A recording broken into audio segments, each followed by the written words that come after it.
हरे कृष्ण, हर हर महादेव। आप सभी का दिन शुभ हो। आज फाल्गुन मास का 11वां दिन है। अब आप सभी सुनेंगे फाल्गुन मास महात्म्य की 11वें दिन की कथा। इससे पहले के अब तक सभी अध्याय सुनने के लिए आप सबका बहुत बहुत धन्यवाद। इससे पहले शिव महापुराण कथा के अध्याय में आपने मैना के पूर्व जन्म की कथा सुनी थी। आज आप जानेंगे कि किस प्रकार देवी उमा ने मैना को प्रत्यक्ष दर्शन देकर उन्हें अभीष्ट वरदान दिया था। किस प्रकार से मैना से मैनाक का जन्म हुआ था, किस प्रकार से देवी उमा मैना के गर्भ में आई और एक नवजात कन्या के रूप में परिवर्तित हो गई। फिर पार्वती जी का नामकरण किस प्रकार हुआ, किस प्रकार नारद जी हिमवान के यहाँ गए और पार्वती जी का हाथ देखकर उनका भविष्य बताया, जिसके बारे में चिंतित होकर हिमवान को आश्वासन देकर पार्वती जी का विवाह शिव जी के साथ करने को कहने का वर्णन किया गया है। अगर आपको आज की ये कथा पसंद आए तो प्लीज वीडियो को लाइक जरूर कीजिएगा। देवर्षि नारद बोले, नारायण नारायण, हे महामते, आपने मैना के पूर्व जन्म की ये शुभ और अद्भुत कथा तो कही है, उनके विवाह का प्रसंग भी मैंने सुन लिया। अब आगे के उत्तम चरित्र का वर्णन भी कीजिए।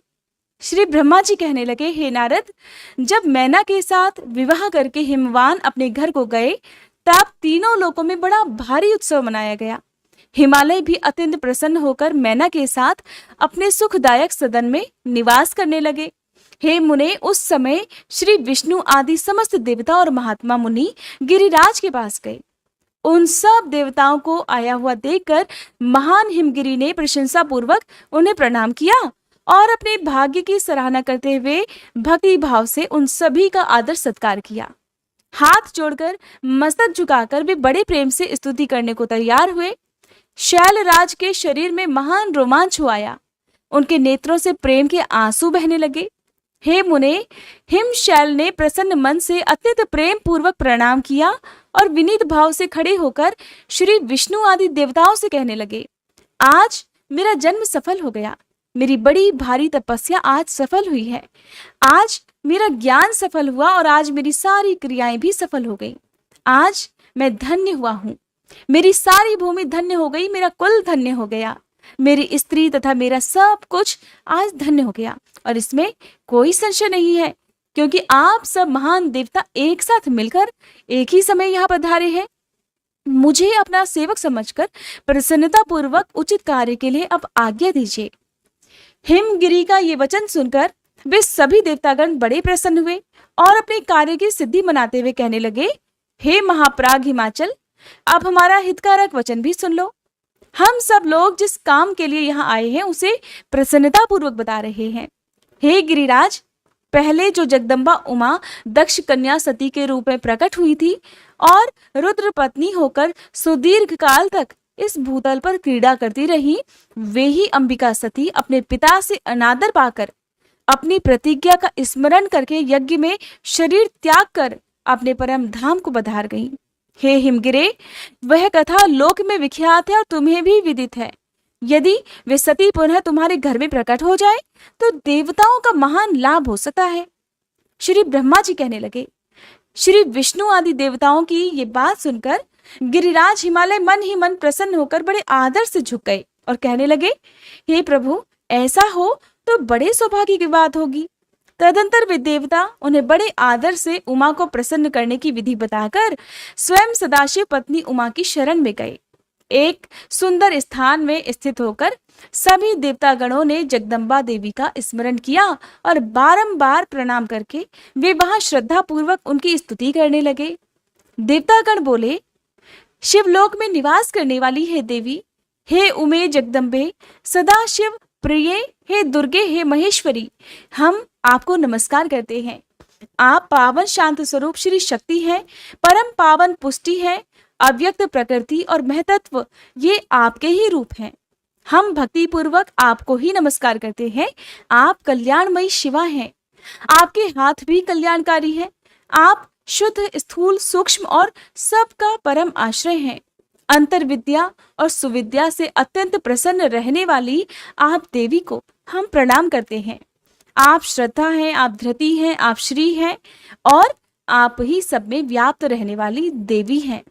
आप ही सूर्य की किरणें हैं और आप ही अपने प्रपंच को प्रकाशित करने वाली हैं।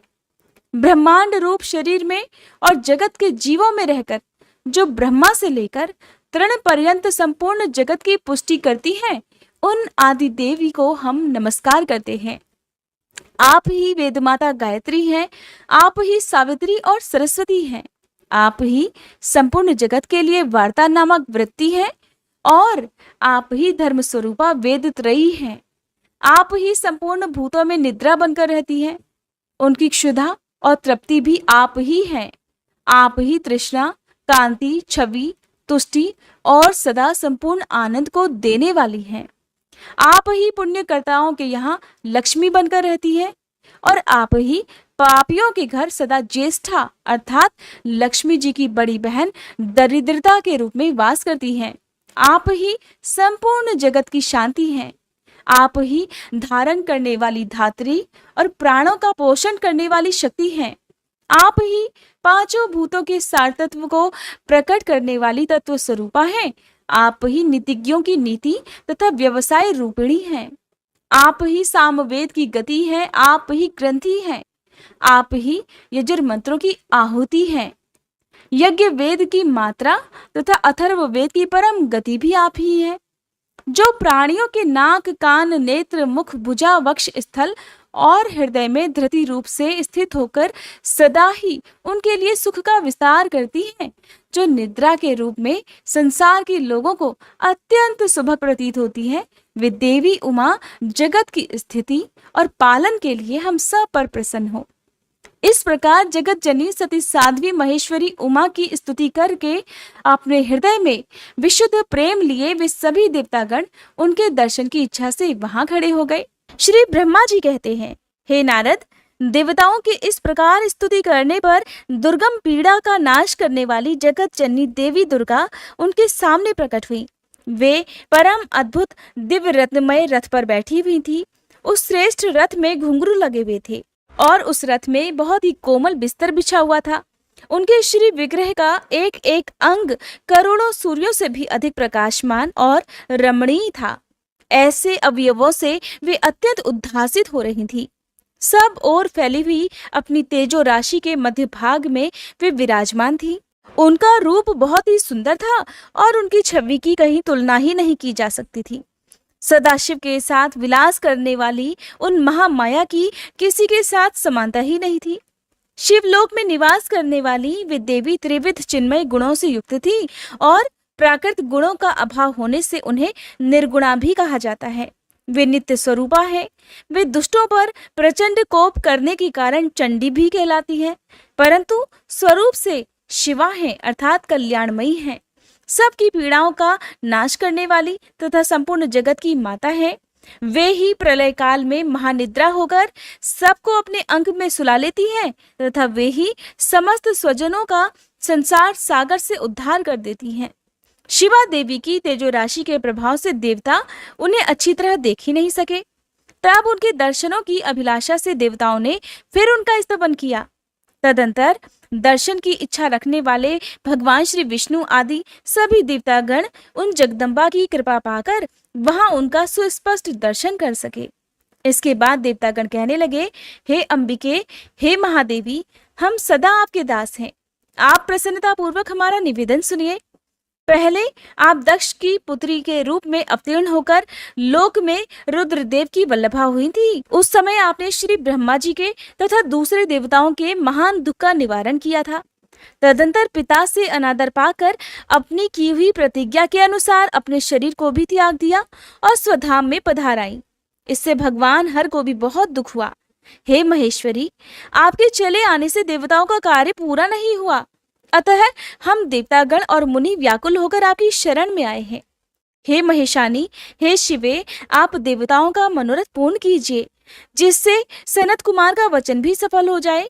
हे देवी, आप तो भूतल पर अवतीर्ण होकर पुनः रुद्रदेव की पत्नी होइए और यथायोग्य ऐसी लीला कीजिए जिससे देवताओं को सुख प्राप्त हो सके। हे देवी, इससे कैलाश पर्वत पर निवास करने वाले रुद्रदेव भी सुखी होंगे। आप ऐसी कृपा करें जिससे सब सुखी हो जाए और सभी का सारा दुख भी नष्ट हो जाए।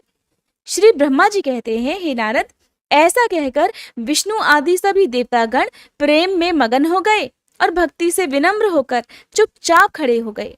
देवताओं की ये स्तुति सुनकर शिवा देवी को भी बड़ी प्रसन्नता हुई। उनके हेतु का विचार करके अपने प्रभु शिव का स्मरण करती हुई भक्त वत्सला दयामयी उमा देवी उस समय विष्णु आदि देवताओं को संबोधित कर हंसकर बोली। देवी उमा ने कहा, हे हरे, हे विधे और हे देवताओं तथा मुनियों, आप सब लोग अपने मन से व्यथा को निकाल दो और मेरी बात सुनो। मैं आप सब पर प्रसन्न हूं, इसमें कोई संशय नहीं। सब लोग अपने अपने स्थान को जाओ और चिरकाल तक सुखी रहो। मैं अवतार लेकर मैना की पुत्री होकर उन्हें सुख दूंगी और रुद्रदेव की पत्नी हो जाऊंगी। ये मेरा अत्यंत गुप्त मत है। भगवान शिव की लीला भी अद्भुत है, वे ज्ञानियों को भी मुंह में डालने वाली है। हे देवताओं, उस यज्ञ में जाकर पिता के द्वारा अपने स्वामी का अनादर देखकर जब से मैंने दक्ष जनित शरीर को त्याग दिया है, तभी से वे मेरे स्वामी कालाग्नि रुद्रदेव तत्काल दिगंबर हो गए। वे मेरी ही चिंता में डूबे रहते हैं।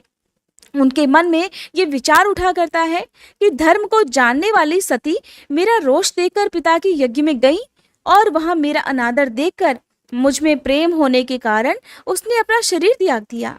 यही सोचकर वे घर बार छोड़कर अलौकिक वेश धारण करके योगी हो गए हैं। मेरी स्वरूप भूता सती के वियोग को वे महेश्वर सहन नहीं कर सके। हे देवताओं, भगवान रुद्र की भी ये अत्यंत इच्छा है कि भूतल पर मैना और हिमाचल के घर में मेरा अवतार हो, क्योंकि वे पुनः मेरा पाणी ग्रहण करने की अधिक अभिलाषा रखते हैं। अतः मैं रुद्रदेव के संतोष के लिए पुनः अवतार लूंगी और लौकिक गति का आश्रय लेकर हिमालय पत्नी मैना की पुत्री हो जाऊंगी।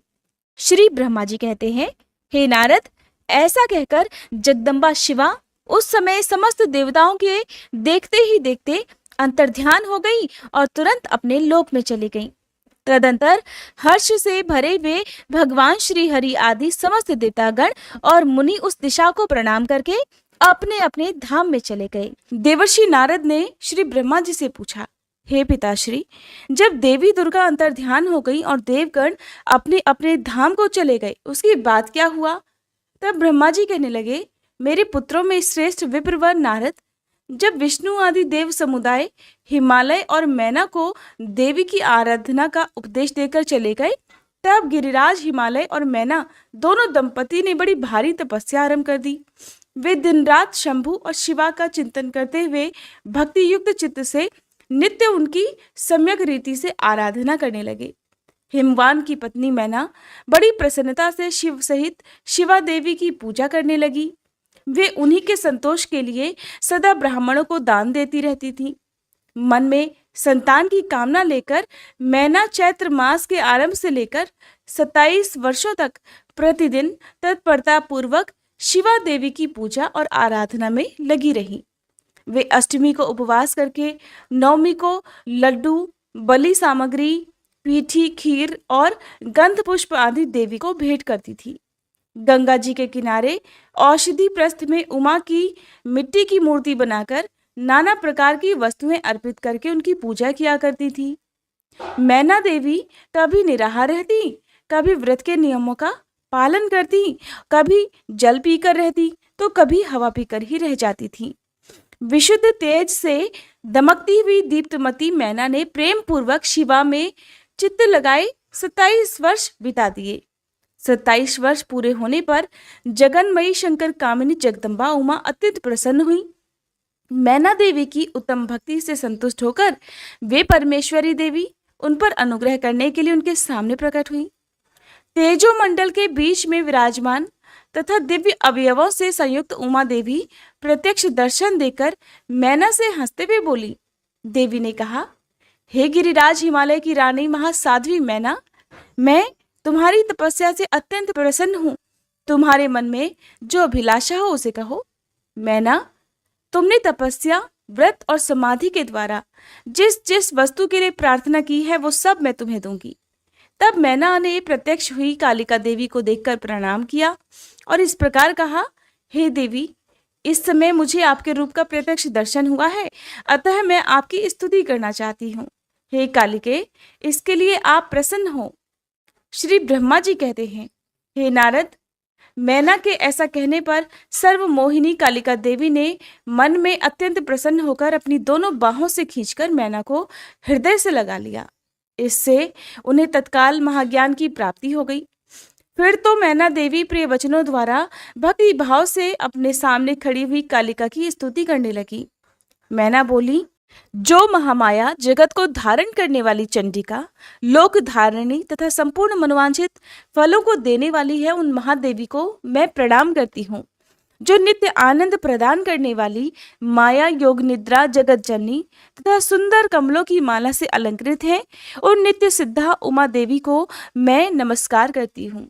जो सबको मातामही, नित्य आनंदमयी, भक्तों के शोक का नाश करने वाली तथा कल्प पर्यंत नारियों और प्राणियों की बुद्धि रूपिणी है, उन देवी को मैं प्रणाम करती हूँ। आप यतियों के अज्ञान में बंधन के नाश की हेतुभूता ब्रह्म विद्या है। फिर मुझ जैसी नारियां आपके प्रभाव का क्या वर्णन कर सकती हैं? अथर्ववेद की जो हिंसा है वह आप ही हैं। हे देवी, आप मेरे अभीष्ट फल को सदा प्रदान कीजिए। भावहीन तथा अदृश्य नित्य तन्मात्राओं से आप ही पंचभूतों के समुदाय को संयुक्त करती हैं। आप ही उनकी शाश्वत शक्ति हैं। आपका स्वरूप नित्य है। आप समय समय पर योग युक्त और समर्थ नारी के रूप में प्रकट होती हैं। आप ही जगत की योनि और आधार शक्ति हैं। आप ही प्राकृत तत्वों से परे नित्या प्रकृति कही गई हैं। जिनके द्वारा ब्रह्मा जी के स्वरूप को वश में किया जाता है, वह नित्या विद्या आप ही हैं। अतः हे माता, आज मुझ पर प्रसन्न होइए।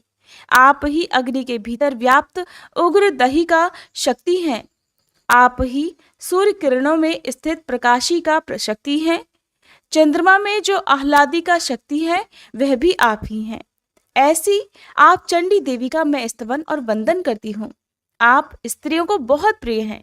ऊर्ध्वरेता ब्रह्मचारियों की ध्येय भूता नित्या ब्रह्म शक्ति भी आप ही हैं। संपूर्ण जगत की वांछा तथा श्री हरि की माया भी आप ही हैं। जो देवी इच्छानुसार रूप धारण करके सृष्टि पालन और संहारमयी होकर उन कार्यों का संपादन करती हैं तथा ब्रह्मा विष्णु और रुद्र के शरीर की भी हेतुभूता हैं, वे आप ही हैं। हे देवी, आज आप मुझ पर प्रसन्न होइए। आपको पुनः मेरा नमस्कार है। श्री ब्रह्मा जी कहते हैं, हे नारद, मैना के इस प्रकार स्तुति करने पर दुर्गा कालिका ने पुनः उन मैना देवी से कहा, तुम अपना मनोवांछित वर मांगो। हे हिमाचल प्रिय, तुम मुझे प्राणों के समान प्यारी हो। तुम्हारी जो इच्छा हो वो मांगो, उसे मैं निश्चय ही दे दूंगी। तुम्हारे लिए मुझे कुछ भी अदेय नहीं है। महेश्वरी उमा का ये अमृत के समान वचन सुनकर हिमगिरी कामिनी मैना बहुत संतुष्ट हुई और इस प्रकार बोली, हे शिवे, आपकी जय हो, आपकी जय हो। उत्कृष्ट ज्ञान वाली महेश्वरी, हे जगदम्बिके, यदि मैं वह वर पाने के योग्य हूँ तो फिर आपसे श्रेष्ठ वर मांगती हूँ। हे जगदम्बे, पहले तो मुझे 100 पुत्र हो, उन सब की बड़ी आयु हो, वे बल पराक्रम से युक्त तथा रिद्धि सिद्धि से संपन्न हो। उन पुत्रों के पश्चात मेरी एक पुत्री भी हो, जो स्वरूप और गुणों से सुशोभित होने वाली हो, वह दोनों कुलों की आनंद देने वाली तथा तीनों लोकों में पूजित हो। हे जगदम्बिके, हे शिवे, आप ही देवताओं का कार्य सिद्ध करने के लिए मेरी पुत्री तथा रुद्रदेव की पत्नी होइए और फिर लीला कीजिए। श्री ब्रह्मा जी कहते हैं, हे नारद, मैना की बात सुनकर प्रसन्न हृदया देवी उमा ने उनके मनोरथ को पूर्ण करने के लिए मुस्कुराकर कहा। देवी बोली, पहले तुम्हें 100 बलवान पुत्र प्राप्त होंगे, उनमें भी एक सबसे अधिक बलवान और प्रधान होगा। जो सबसे पहले उत्पन्न होगा, तुम्हारी भक्ति से संतुष्ट होकर मैं स्वयं तुम्हारे यहाँ पुत्री के रूप में अवतीर्ण होंगी और समस्त देवताओं से सेवित होकर उनका कार्य सिद्ध करूंगी। ऐसा कहकर जगत धात्री परमेश्वरी कालिका शिवा मेनका के देखते देखते वहां अंतर्ध्यान हो गई। तात महेश्वरी से अभीष्ट वर पाकर मेनका को भी अपार हर्ष हुआ। उनका तपस्या जनित सारा क्लेश नष्ट हो गया। हे मुने, फिर काल क्रम से मैना के गर्भ रहा और वह प्रतिदिन बढ़ने लगा। समयानुसार उसने एक उत्तम पुत्र को उत्पन्न किया, जिसका नाम मैनाक था। उसने समुद्र के साथ उत्तम मैत्री बांधी। वह अद्भुत पर्वत नाग वधुओं के उपभोग का स्थल बना हुआ है। उसके समस्त अंग श्रेष्ठ हैं। हिमालय के 100 पुत्रों में वे सबसे श्रेष्ठ और महान बल पराक्रम से संपन्न है। अपने से या अपने बाद प्रकट हुए समस्त पर्वतों में एकमात्र मैनाक ही पर्वतराज के पद पर प्रतिष्ठित है। श्री ब्रह्मा जी कहते हैं, हे नारद, तदंतर मैना और हिमालय आदर पूर्वक देव कार्य की सिद्धि के लिए कन्या प्राप्ति हेतु वहां जगत जननी भगवती उमा का चिंतन करने लगे, जो प्रसन्न होने पर संपूर्ण अभीष्ट वस्तुओं को देने वाली है। वे महेश्वरी उमा अपने पूर्ण अंश से गिरिराज हिमालय के चित्त में प्रविष्ट हुई। इससे उनके शरीर में अपूर्व और सुंदर प्रभा उतर आई। वे आनंद मग्न होकर अत्यंत प्रकाशित होने लगे। उस अद्भुत तेजो राशि से संपन्न महामना हिमालय अग्नि के समान अदृश्य हो गए। तत्पश्चात सुंदर कल्याणकारी समय में गिरिराज हिमालय ने अपनी प्रिया मेना के उदर में शिवा के उस परिपूर्ण अंश का आधान किया। इस तरह गिरिराज की पत्नी मैना ने हिमवान के हृदय में विराजमान करुणा निधान देवी की कृपा से सुखदायक गर्भ धारण किया। संपूर्ण जगत की निवास भूता देवी के गर्भ में आने से गिरि प्रिया मैना सदा तेजोमंडल के बीच में स्थित होकर अधिक शोभा पाने लगी। अपनी प्रिया शुभांगी मैना को देखकर गिरिराज हिमवान बड़ी प्रसन्नता का अनुभव करने लगे। गर्भ में जगदम्बा के आ जाने से वे महान तेज से संपन्न हो गई थी। हे मुने, उस अवसर में विष्णु आदि देवता और मुनियों ने वहां आकर गर्भ में निवास करने वाली शिवा देवी की स्तुति की और फिर महेश्वरी की नाना प्रकार से स्तुति करके प्रसन्नचित्त हुए वे सब देवता अपने अपने धाम को चले गए।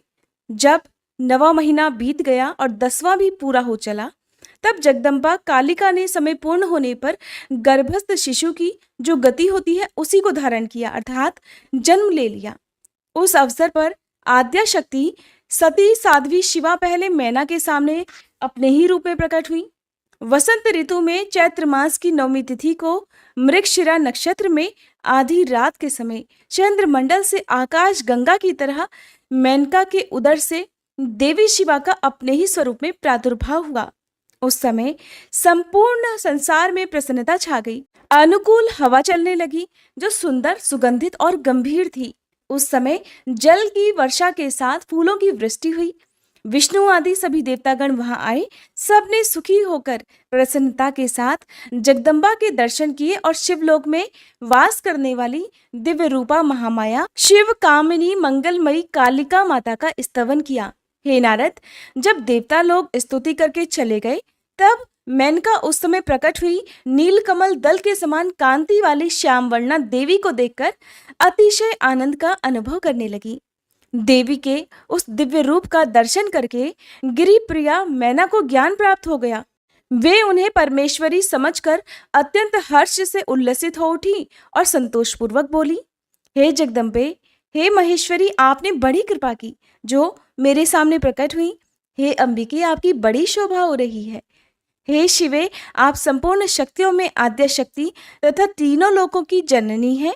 देवी, आप भगवान शिव को सदा ही प्रिय हैं तथा संपूर्ण देवताओं से प्रशंसित पराशक्ति हैं। हे महेश्वरी, आप कृपा करें और इसी रूप में मेरे ध्यान में स्थित हो जाएं। साथ ही मेरी पुत्री के अनुरूप प्रत्यक्ष दर्शनी रूप धारण करें। श्री ब्रह्मा जी कहते हैं, हे मुनि, पर्वत पत्नी मैना की बात सुनकर अत्यंत प्रसन्न हुई शिवा देवी ने उस गिरिप्रिया को इस प्रकार उत्तर दिया। देवी बोली, मैना, तुमने पहले तत्परता पूर्वक मेरी बड़ी सेवा की थी। उस समय तुम्हारी भक्ति से प्रसन्न होकर मैं वर देने के लिए तुम्हारे निकट आई। वर मांगो। मेरी इस वाणी को सुनकर तुमने जो वर मांगा वो इस प्रकार है, हे महादेवी, आप मेरी पुत्री हो जाएं और देवताओं का हित साधन करें। तब मैंने तथास्तु कहकर तुम्हें सादर वह वर दे दिया और मैं अपने धाम को चली गई। हे गिरिकामनी, उस वर के अनुसार समय पाकर आज मैं तुम्हारी पुत्री हुई हूँ। आज मैंने जो दिव्य रूप का दर्शन तुम्हें कराया है, उसका उद्देश्य इतना ही है कि तुम्हें मेरे स्वरूप का स्मरण हो जाए, अन्यथा मनुष्य रूप में प्रकट होने पर मेरे विषय में तुम अनजान ही बनी रहती। अब तुम दोनों दंपति पुत्री भाव से अथवा दिव्य भाव से मेरा निरंतर चिंतन करते हुए मुझ में स्नेह रखो। इससे मेरी उत्तम गति प्राप्त होगी। मैं पृथ्वी पर अद्भुत लीला करके देवताओं का कार्य सिद्ध करूंगी, भगवान शंभु की पत्नी होंगी और सज्जनों का संकट से उद्धार करूंगी। ऐसा कहकर जगन माता शिवा चुप हो गईं और उसी क्षण माता के देखते ही देखते प्रसन्नता पूर्वक नवजात पुत्री के रूप में परिवर्तित हो गईं। श्री ब्रह्मा जी कहते हैं, हे नारद, मैना के सामने महा तेजस्विनी कन्या होकर लौकिक गति का आश्रय लेकर वह रोने लगी। उसका मनोहर रुदन सुनकर घर की सब स्त्रियां हर्ष से खिल उठी और बड़े वेग से प्रसन्नता पूर्वक वहां पहुंची। नील कमल दल के समान श्याम कांति वाली उस परम तेजस्विनी और मनोहर कन्या को देखकर गिरिराज हिमालय अतिशय आनंद में निमग्न हो गए। तदंतर सुंदर मुहूर्त में मुनियों के साथ हिमवान ने अपनी पुत्री के काली आदि सुखदायक नाम रखे। देवी शिवा गिरिराज के भवन में दिनों दिन बढ़ने लगी, ठीक उसी तरह जैसे वर्षा के समय में गंगा जी की जलराशि और शरद ऋतु के शुक्ल पक्ष में चांदनी बढ़ती है। सुशीलता आदि गुणों से संयुक्त तथा बंधुजनों की प्यारी उस कन्या को कुटुंब के लोग अपने कुल के अनुरूप पार्वती नाम से पुकारने लगे। माता ने कालिका को उमा, अरे तपस्या मत कर कहकर तप करने से रोका था। हे मुने, इसलिए वह सुंदर मुख वाली गिरिराज नंदिनी आगे चलकर लोक में उमा के नाम से विख्यात हो गई। नारद, तदंतर जब विद्या के उपदेश का समय आया तब शिवा देवी अपने चित्त को एकाग्र करके बड़ी प्रसन्नता के साथ श्रेष्ठ गुरु से विद्या पढ़ने लगी। पूर्व जन्म की सारी विद्याएं उन्हें उसी तरह प्राप्त हो गईं जैसे शरद काल में हंसों की पात अपने अपने स्वर्ग गंगा के तट पर पहुंच जाती है और रात्रि में अपना प्रकाश स्वतः महौषधियों को प्राप्त हो जाता है। मुने, इस प्रकार मैंने शिवा की किसी एक लीला का ही वर्णन किया है, अब अन्य लीलाओं का वर्णन करूंगा, ध्यान से सुनो। एक समय की बात है, तुम भगवान शिव की प्रेरणा से प्रसन्नता पूर्वक हिमाचल के घर गए। हे मुने, तुम शिव तत्व के ज्ञाता और उनकी लीला के जानकारों में श्रेष्ठ हो। नारद, गिरिराज हिमालय ने तुम्हें घर पर आया देख प्रणाम करके तुम्हारी पूजा की और अपनी पुत्री को बुलवाकर उससे तुम्हारे चरणों में प्रणाम करवाया।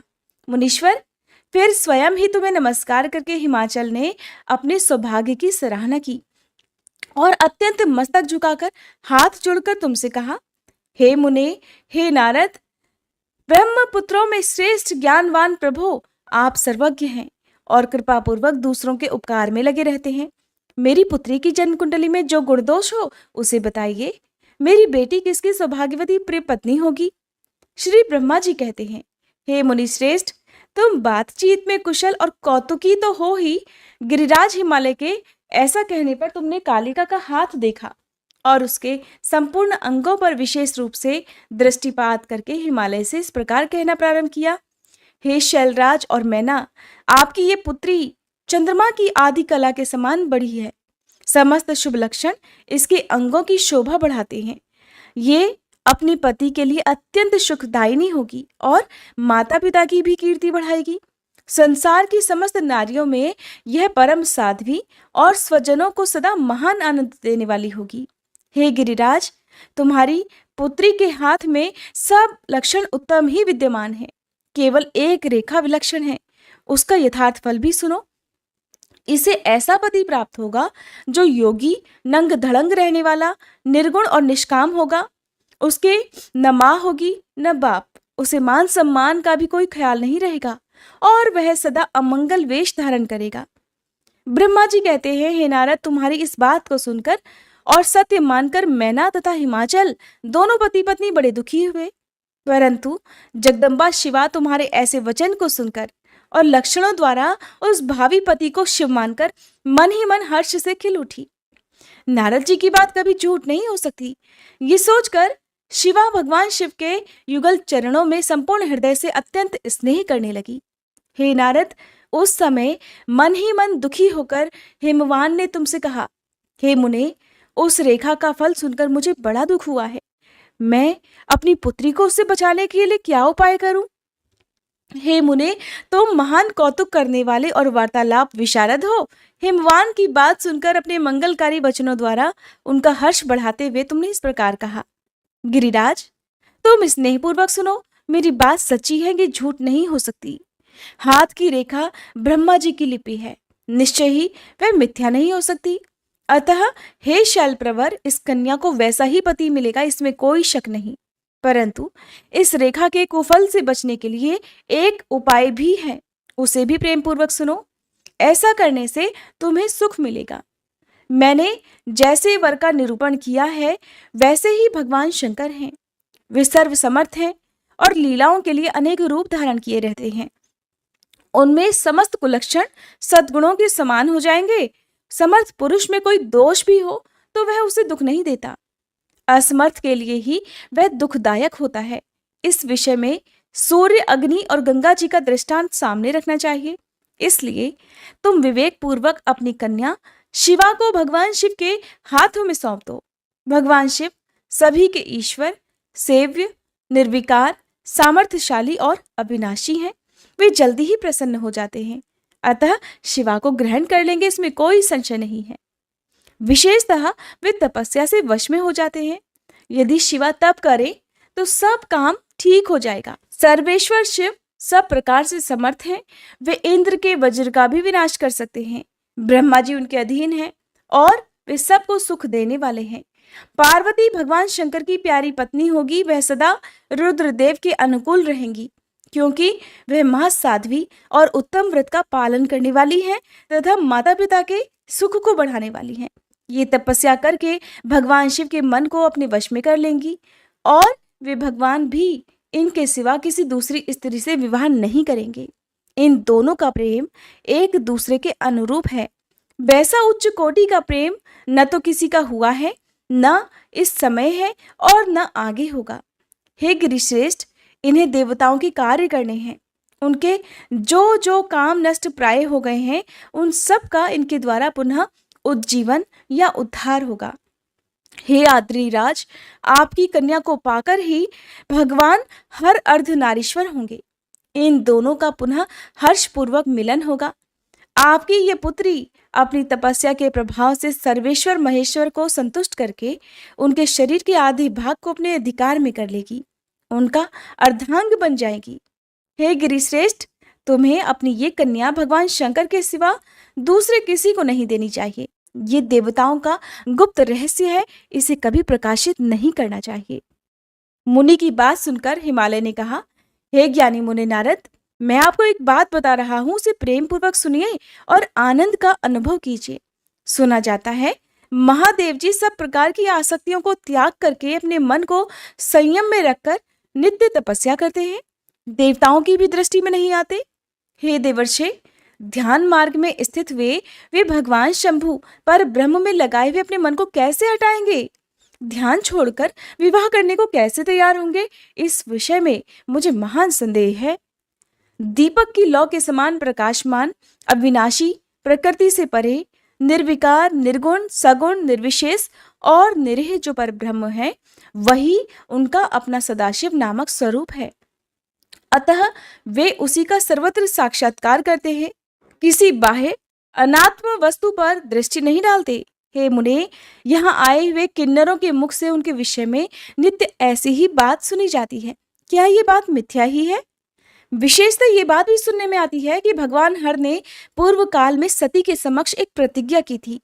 उन्होंने कहा था, हे दक्ष कुमारी प्यारी सती, मैं तुम्हारे सिवा दूसरी किसी स्त्री का अपनी पत्नी के लिए कभी न वरण करूंगा और न ग्रहण।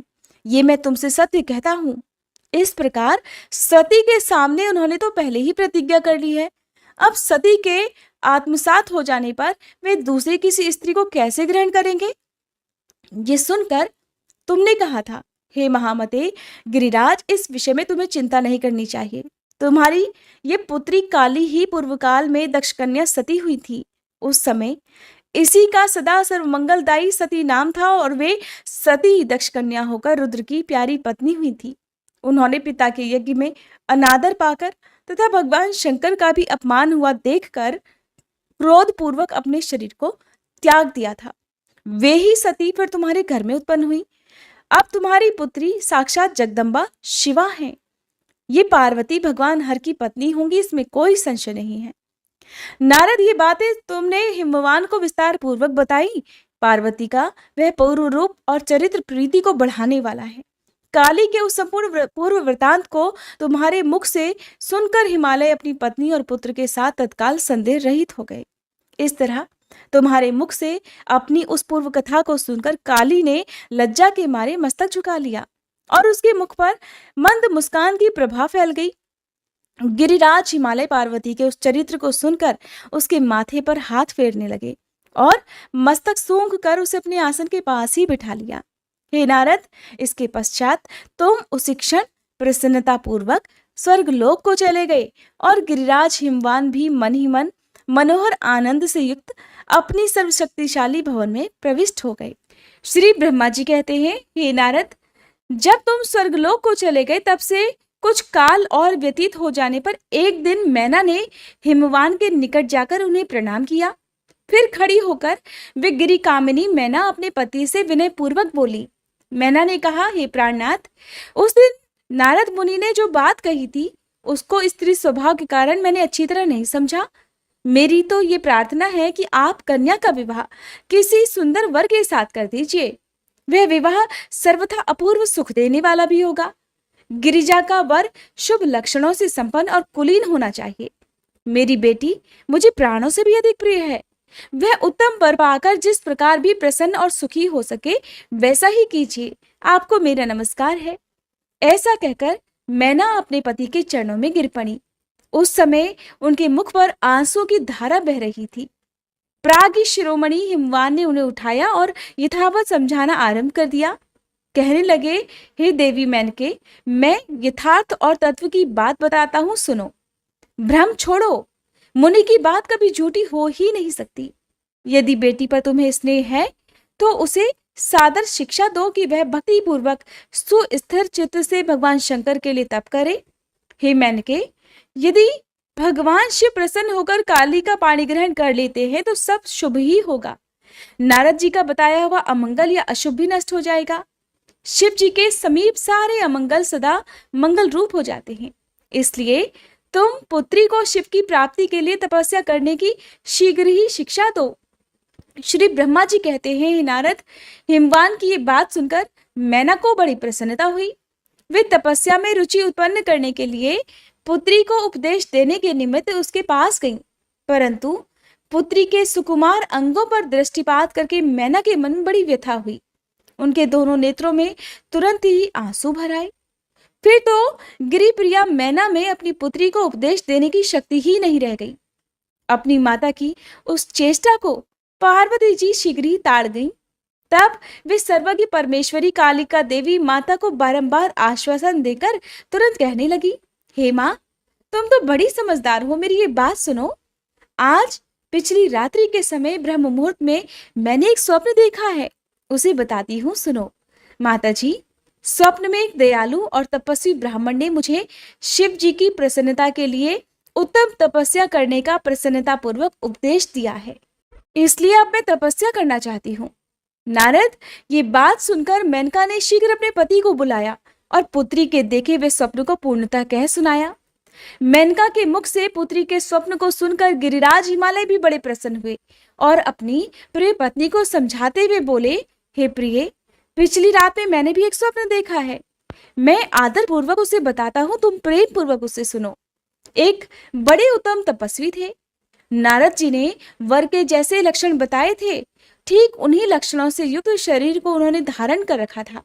वे बड़ी प्रसन्नता के साथ मेरे नगर के निकट तपस्या करने के लिए आए। उन्हें देखकर मुझे बड़ा हर्ष हुआ और मैं अपनी पुत्री को साथ लेकर उनके पास गया। उस समय मुझे ज्ञात हुआ कि नारद जी के बताए हुए वर भगवान शंभु यही हैं। तब मैंने उन तपस्वी की सेवा के लिए अपनी पुत्री को उपदेश देकर उनसे भी प्रार्थना की कि वे इसकी सेवा स्वीकार करें, परंतु उस समय उन्होंने मेरी बात ही नहीं मानी। इतने में ही वहां सांख्य और वेदांत के अनुसार बहुत बड़ा विवाद छिड़ गया। तदंतर उनकी आज्ञा से मेरी बेटी वहीं रह गई और अपने हृदय में उन्हीं की कामना रखकर भक्ति पूर्वक उनकी सेवा करने लगी। हे सुमुखी, यही मेरा देखा हुआ स्वप्न है जिसे मैंने तुम्हें बता दिया। अतः हे प्रिय, मैंने कुछ काल तक इस स्वप्न के फल की परीक्षा या प्रतीक्षा तुम्हें भी करनी चाहिए। इस समय यही उचित जान पड़ता है। तुम निश्चित समझो, यही मेरा विचार भी है। श्री ब्रह्मा जी कहते हैं, हे मुनीश्वर नारद, ऐसा कहकर गिरिराज हिमवान और मेनका का शुद्ध हृदय से उस स्वप्न के फल की परीक्षा और प्रतीक्षा करने लगे। हे देवर्षि, शिव भक्त शिरोमणि, भगवान शंकर का यश परम पावन, मंगलकारी, भक्ति वर्धक और उत्तम है। तुम इसे आदर पूर्वक सुनो। दक्ष यज्ञ से अपने निवास स्थान कैलाश पर्वत पर आकर भगवान शंभु प्रिया विरह से कातर हो गए और प्राणों से भी अधिक प्यारी सती देवी का हृदय से चिंतन करने लगे। अपने पार्षदों को बुलाकर सती के लिए शोक करते हुए उनके प्रेम वर्धक गुणों का अत्यंत प्रीतिपूर्वक वर्णन करने लगे। ये सब उन्होंने सांसारिक गति को दिखाने के लिए किया। फिर गृहस्थ आश्रम की सुंदर स्थिति तथा नीति रीति का परित्याग करके वे दिगंबर हो गए और सभी लोकों में उन्मत्त की भांति भ्रमण करने लगे। लीला कुशल होने के कारण विरही की अवस्था का प्रदर्शन करने लगे। सती के विरह से दुखित होकर कहीं भी उनका दर्शन ना पाकर भक्त कल्याणकारी भगवान शंकर पुनः कैलाश गिरी पर लौट आए और मन को यत्नपूर्वक एकाग्र करके उन्होंने समाधि लगा ली, जो कि समस्त दुखों का नाश करने वाली है। समाधि में वे अविनाशी स्वरूप का दर्शन करने लगे। इस तरह तीनों गुणों से रहित हो वे भगवान शिव चिरकाल तक सुस्थिर भाव से समाधि लगाए बैठे रहे। वे प्रभु स्वयं ही माया के अधिपति निर्विकार पर ब्रह्म है। तदंतर जब असंख्य वर्ष व्यतीत हो गए तब उन्होंने कहीं जाकर समाधि छोड़ी। उसके बाद तुरंत जो चरित्र हुआ उसे मैं तुम्हें बताता हूं, सुनो।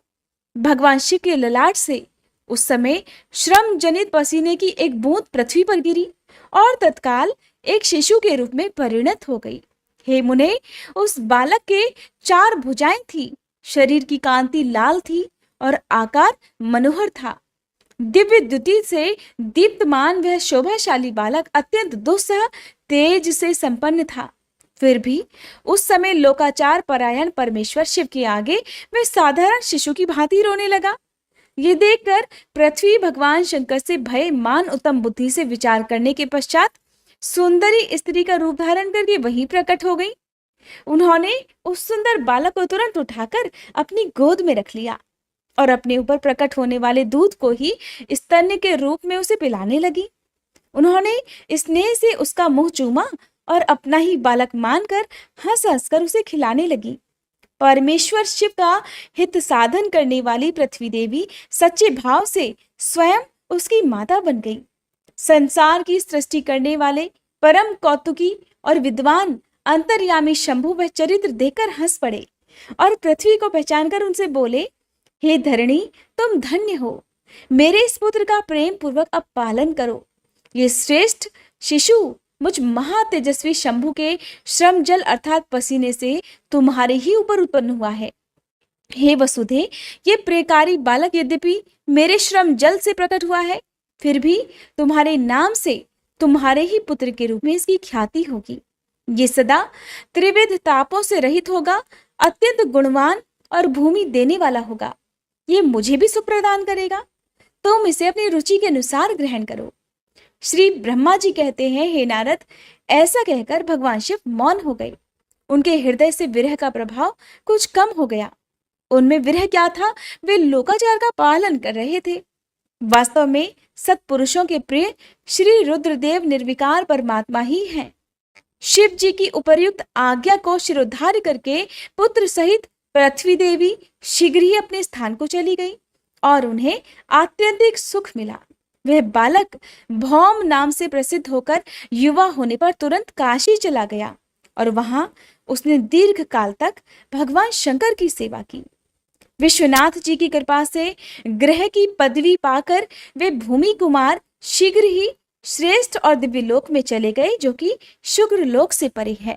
जय भोलेनाथ। आज की कथा में बस इतना ही। इसके आगे जो कुछ भी हुआ उसका वृतांत आप सभी अगले अध्याय में जरूर सुनिएगा।